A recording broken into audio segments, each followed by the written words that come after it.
Pero, ngayon, magluluto nga pala tayo ng lugaw. Kinisa ko na nga pala yung mga laman ng loob. Tuwalya,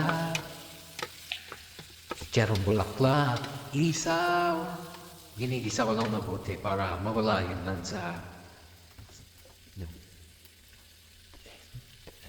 Lagyan lang ng paminta. Lagyan na, mas marami, mas masarap yan. Pag nilagyan yun ng paminta madami.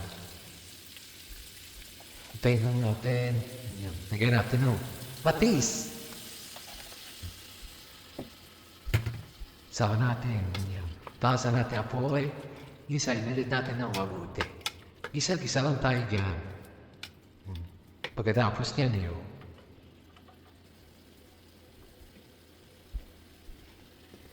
Yun. Lagyan natin yung malagkit na may halong bigas para hindi siya masyadong malapot. Sarap kasi yung lugaw na hindi masyadong malapot. Yung medyo malabnaw pa. Pag sobrang lapot kasi parang pandikit eh. Bigtala natin ng tubig. Hintayin lang natin yung kumulo. Hanggang sa maluto yung malagkit at bigas natin. At lumambot na rin yung mga laman loob natin na laman. Hintayin lang natin ng tubig ulit. Mamaya kasi aalis yan. Yun, okay na. Hingap ko lang ng saffron o kasubwa.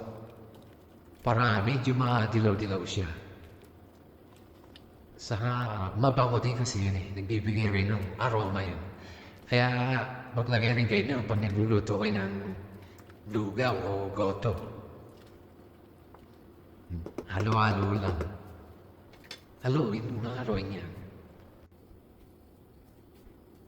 Yan. Lalagay nga pala tayo ng dugo. Malapit na maluto ito eh. Kaya nilagay ko na yung dugo. Luto na kasi yung dugo eh. Kaya yun. Medyo sa huli ko na nilalagay. Konting pakulo lang yun eh. Okay na yun. Malapit na tayo matapos. Sarap nito, lalo na ngayon. Malamig ang panahon. Nako, sarap nito. Tapos to, at baboy magluto. Hindi na pala ako nagluto kasi marami na te. Itlog lang. Diyan. Di ba? Pwede na.